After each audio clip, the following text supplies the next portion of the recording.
So, much like Chundakirti, who will follow him. So here someone says, at this point, show how this called production is only a convention.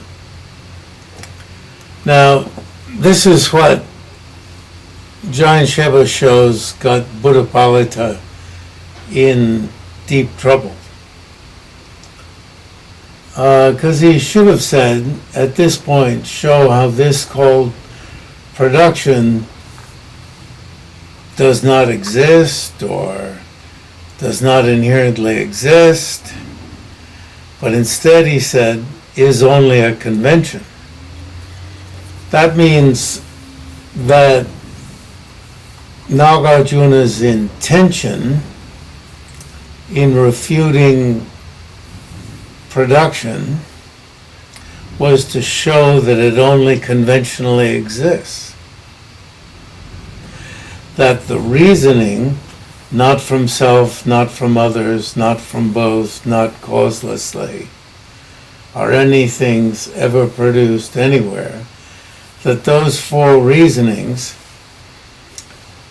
prove that production only conventionally exists, rather than proving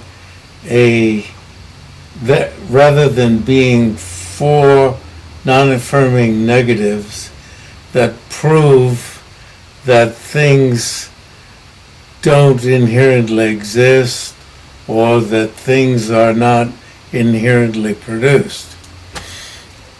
To word that more correctly, that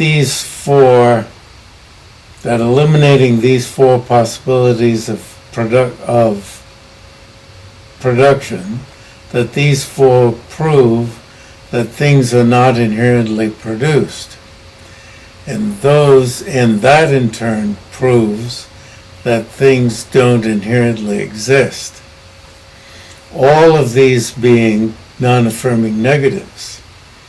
Rather than that, by setting up this chapter by the person in the street saying, show how this called production is only conventionally exists, is only a convention.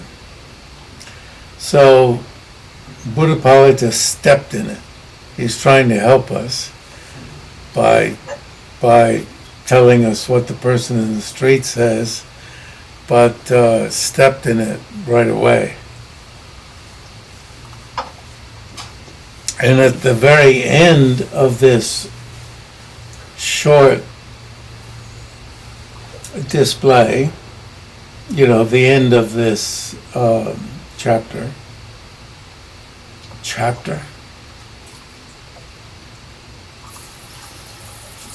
The chapter has much more in it. At the end of this commentary on the first stanza, he repeats the same thing. He says, if you go to the end, because the production of things is thus in all ways not feasible or not logically feasible, this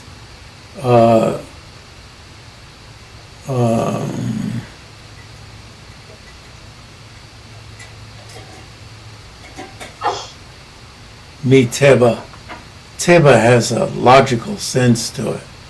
So it could be translated as not feasible, but I ended up, after many years, translating it as not logically feasible, to give the sense of logical that can be in there. It may read a bit more easily by just saying is in all ways not feasible. It reads a bit easier, I think. There is no production. Therefore, this is at the very end, on whatever page it is. The paginations we're working from are different. This called production is only a convention, you see? He repeats it. And John Shep is very good about, in his commentary, about bringing these two statements to our attention. Why? Because he's speculating, but I would say showing, that this is what upset Bhāvaviveka. In other words, he puts more background, he puts more sense in Bhāvaviveka's objection to Buddhapālita's commentary. Whereas some other commentators in Tibet don't bother to show this. They bury it. Or I'm saying, they bury it. Or they failed to see it.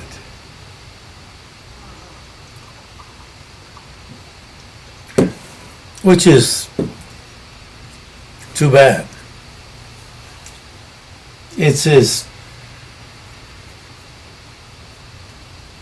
a gross mistake. And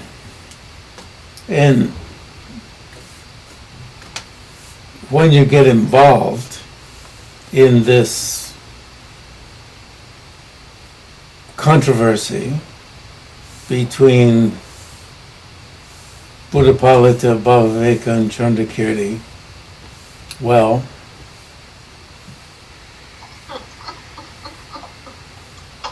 one's thankful for Giant Sheba's calling this to our attention. Then,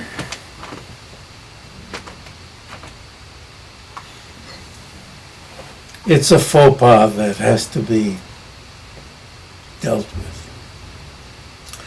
That is shown, even says that is shown first.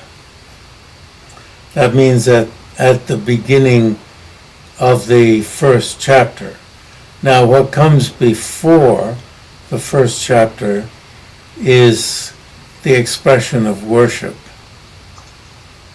about the bowing down to the Buddha who taught dependent arising that has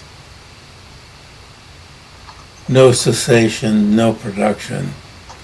The 8 no's, N-O, the 8 no's, not this nose. That would be kind of funny, wouldn't it be, if people heard it this way.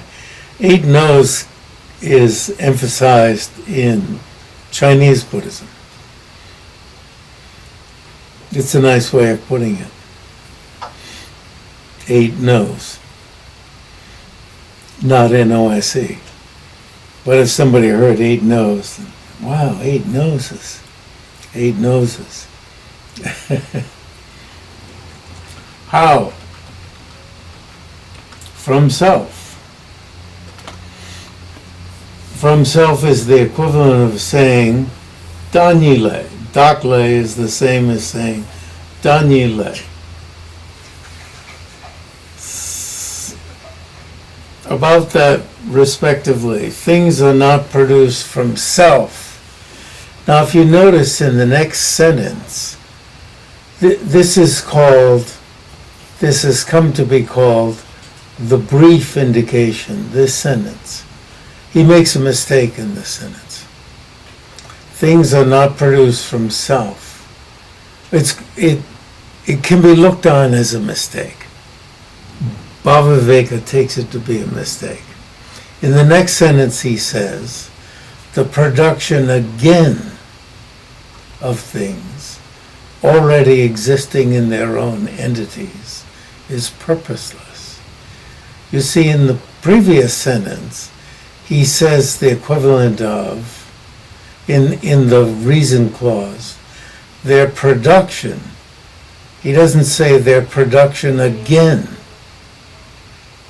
would be just senseless. You see, if they already exist in their own entities,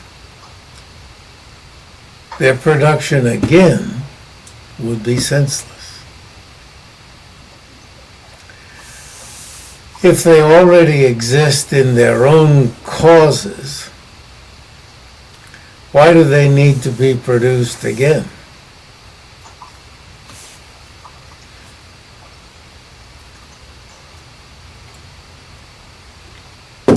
If they already exist in their own entities, in their own causes, if cause and effect are the same entity, then the effect already is in its own entity. And if it needs to be produced, then it will have to be produced again and again and again. If it already exists in its own entity and yet needs to be produced, then it's going to have to be reduplicated again and again and again and again and again. That's how the supposed logic works. If it already exists in this entity, if it's already there and yet it needs to be produced, then it's going to have to be produced again and again and again and again. So Bhāvaviveka, what Chandrakirti answers is, hey, don't be so, Bhāvaviveka, don't be so dull. In the very next sentence, Buddhapālita clarifies that production means production again. In Tibetan, production is gyewa. Production again is yang gyewa. In Sanskrit, production is utpada. Why am I yelling? Production again is punar utpada. Punar means again.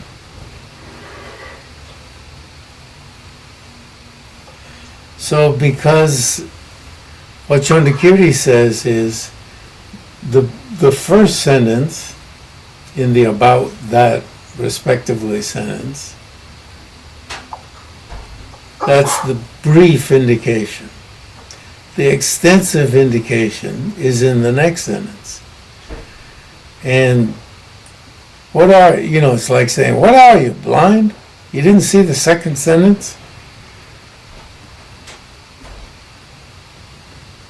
Gyewa is yang gyewa.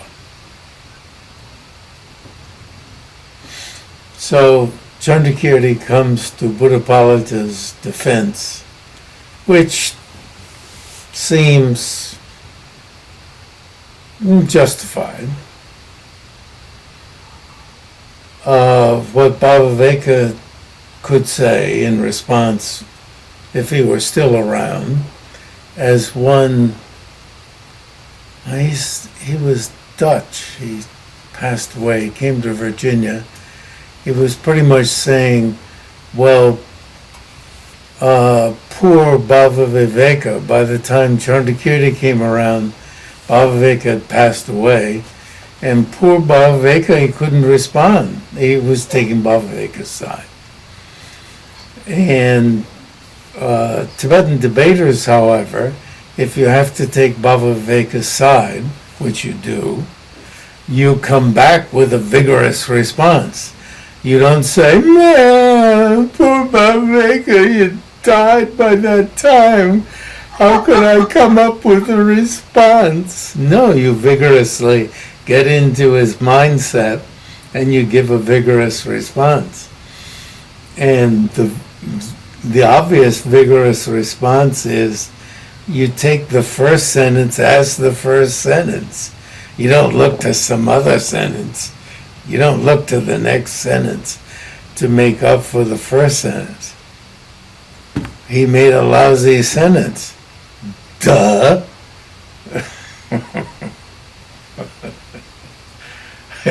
You're going to excuse him for his first sentence?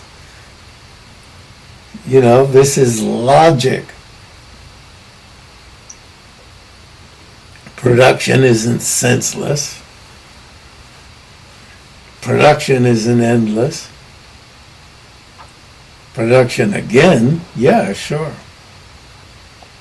If though existent, they are produced, yes. If though existent, they are produced, they would never not be produced. Hence, that also is not accepted. Therefore, respectively, things are not produced from self means their own entities. And something that is of the same entity as itself. And that's the end. Now, my project is to write 7 volumes on just that.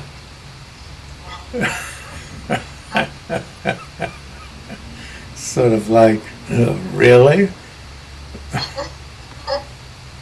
And Tsongkhapa himself,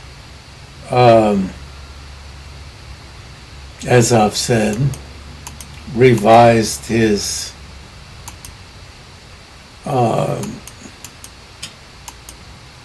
commentary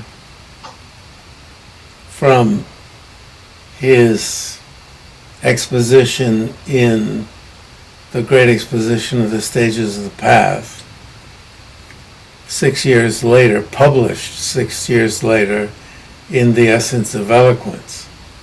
And as I've said, I think as I said, I just recently, I finished the translation in The Essence of Eloquence along with the commentary on that section by Jigme Tamsha Gyatso, the Amdoa.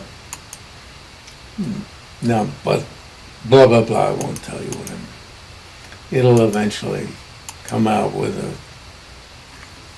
a line-by-line comparison of what Tsongkhapa did in the two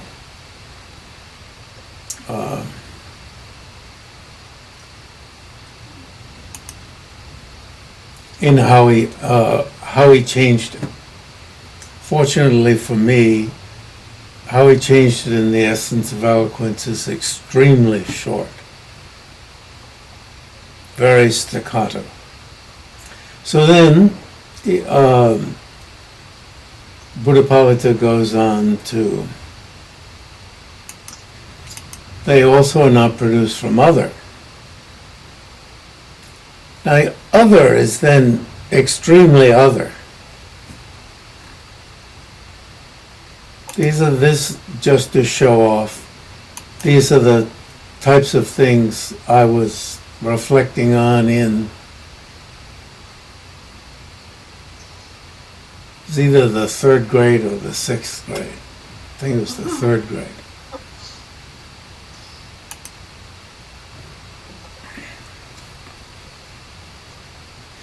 They also are not produced from other. My reflection was that if the effect was other, if it's completely other, for something to be other, it would have to exist in the very same spot as the thing from which it was other. They also are not produced from other. Why? For it would absurdly follow that everything would be produced from everything. If it's just other, then if an apple were produced, you claim it's produced from an apple seed. The apple tree goes from the apple seed. The orange tree doesn't grow from an orange seed, but an apple seed, right, is other than, the apple seed from which the apple tree grew is other than the apple that grew from that tree. Well, so is the orange seed.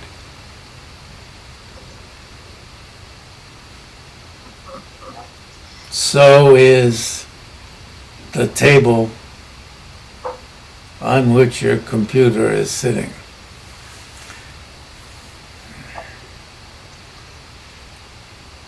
Really? It's as simple as that?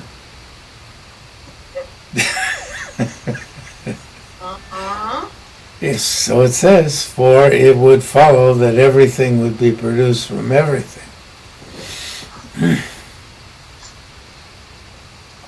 This is the end of his commentary. You can see why each of these positions spawns treatises. You want more.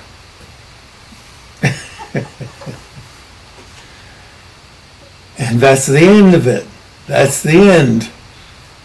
They also are not produced from both self and other, because self and other would entail the fallacies of both production from self and production from other. That's the end of that one. So, you can turn to meditation from what's my book? On emptiness. Oh, meditation on emptiness. God, I think I need more coffee. Jeffrey, can I ask something? Yes. In thinking about production from self, it seems to me that it would in some way be related to the Western idea of predestination. How many people now think, things are all set out and they have to manifest. Do you agree with that? I think so. I think we have tendencies. We have tendencies to probably all of these, and if we don't take the strictest versions of all of these, but take loose versions of all of these, we have all of these. It's all laid out. It's we have everything inside of us, and it's just, I'm the same as I was. I have very much that feeling since I have memories, from the crib. I'm the same in many ways. And I do look at my life this way and get rid of what's different.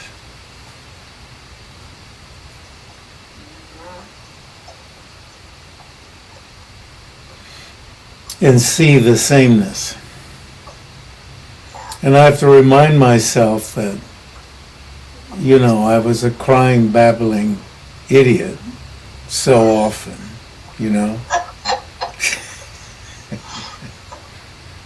which is very helpful to remember that.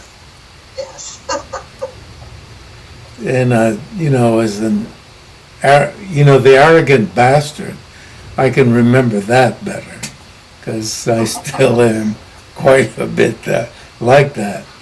But then crying, calling, I was tutoring three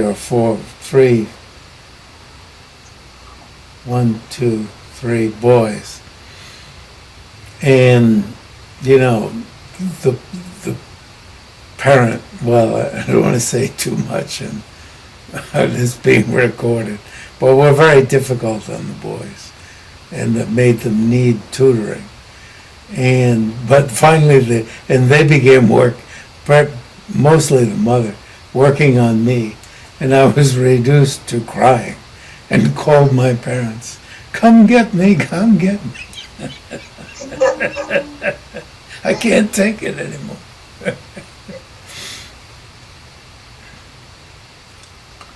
Yeah. They also are not produced causelessly. You know, these are the standard examples that we find in Buddhist books. You know, what makes peas round? They're just round. Give me a break. They're just round.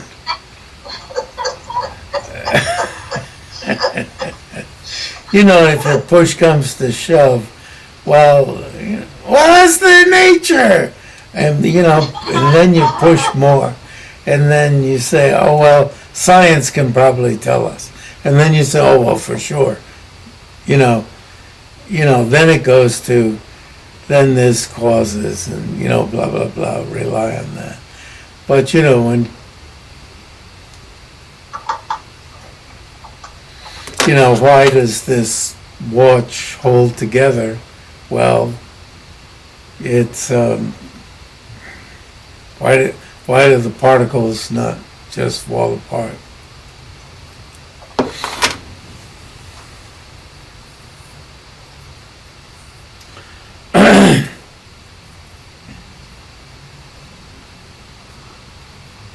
You know, why do people suffer? There's no explanation. Or there's God makes it, or there's some evil spirit. Right? So you have to go upstairs in the temple to this really awful looking. His Holiness said that once. You know, you go upstairs and there's this horrible looking evil, not evil, spirit.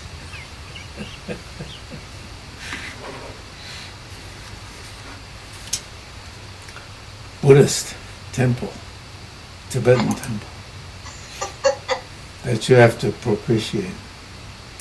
But this lesson always not, so I jumped in there. The rose is not produced causelessly, because of surely Father, everything always is produced from everything.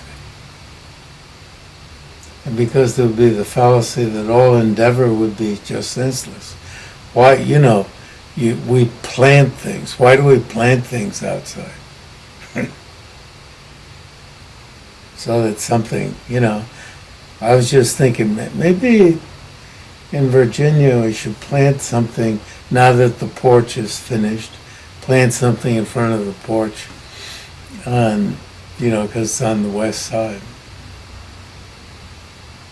Plant some tomatoes.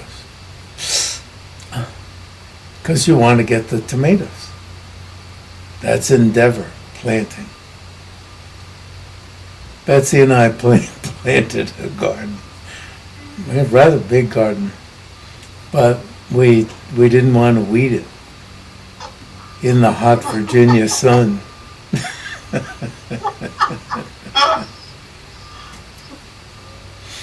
So that's that. And then you see, if you look down at the next chapter, there's Bhāvaviveka's criticism. And he gets quite technical, logically. And if you know, get sucked into reading it, which you may, I won't prevent you. I'm joking. You know, it's quite, the logical language is quite rife. It goes pretty fast. And then the third chapter is Avalokitavrata's explanation of Bhāvaviveka's criticism. And Hopkins, thankfully, Hopkins, maybe I'm the only person who ever read this, so I have to thank him.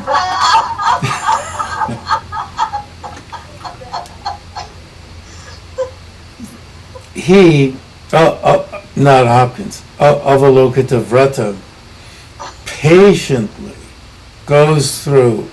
It's practically, he covers every single word. And it goes on for, page after, it's really, he was extremely kind. Avalokitavrata, not Hopkins. He's an arrogant bastard, if you ever met him. No, All of his, what? All of his prep school teachers, they would always write, too arrogant, too arrogant, too arrogant. Finally, my parents, with me standing there, asked the headmaster, is that a problem? And in front of me. And he thought for a while. And he's a great liberal. And he really, the school treated us like human beings. So my nature came out. And he thought and thought. And he said, no, it's not. Okay. I was willing to accept that. And really, if you skim it a little bit, get down in it some, and he'll take a bigger section, and then he'll get down into, I got down into a section, bringing to the fore conceptions about production imputed by others. And then he'll break that down, imputed by others. And he explains what imputed by others means. And then he takes, he gives you 3 or 4 lines on that. And then conceptions about production, and he gives you a few lines about that. And then even bringing to the fore, placing, and he describes that. What does that mean? Placing in front of the mind. This being synonymous with observes. What are those conceptions about production? Hence, Bhāvaviveka utters, and then he goes, and it takes him, he breaks down phrase by phrase, and it's really marvelous. It's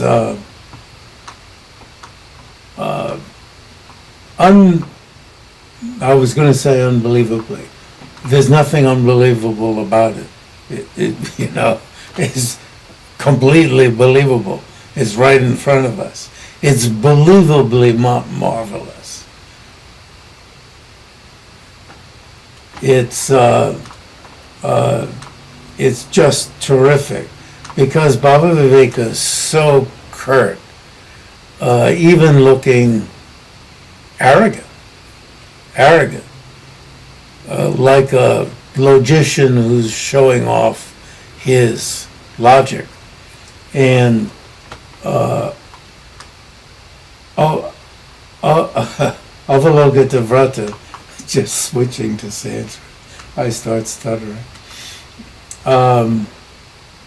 just saw the value and just marvelously breaks it all down.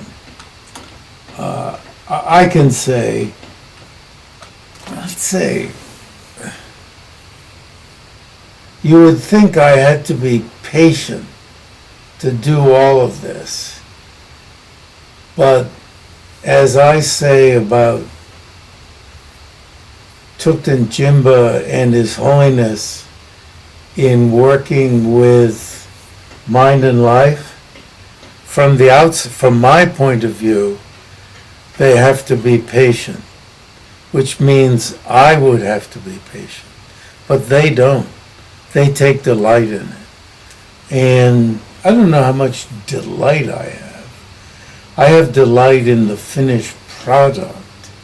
But I just did it. I could see the value in it. And I just did it. I didn't have to be patient.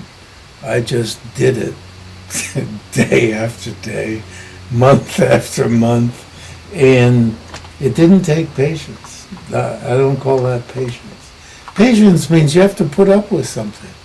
You have to bear difficulties. Like it's cold. Or you have to sit cross-legged in pain. And it goes on, page after page after page, And I recommend it because you learn, for instance, in what we're about to look at, you can search for it. This, about the four negations, I'm just scrolling through it, and I saw, he explains the four negations you could think, in nauseous detail. So much detail you feel to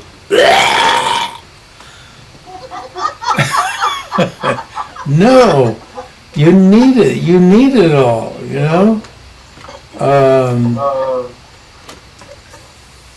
I wish I could tell you what page, but you can search for it. Okay? Just search for a few words. And read that section.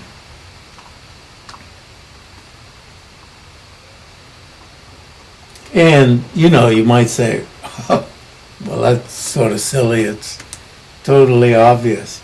Like he tells you what the word other means. I just saw that. Okay, let's go to where we are in the other book, right? And if you want to ask me anything about what he says, please do. But if we started reading that,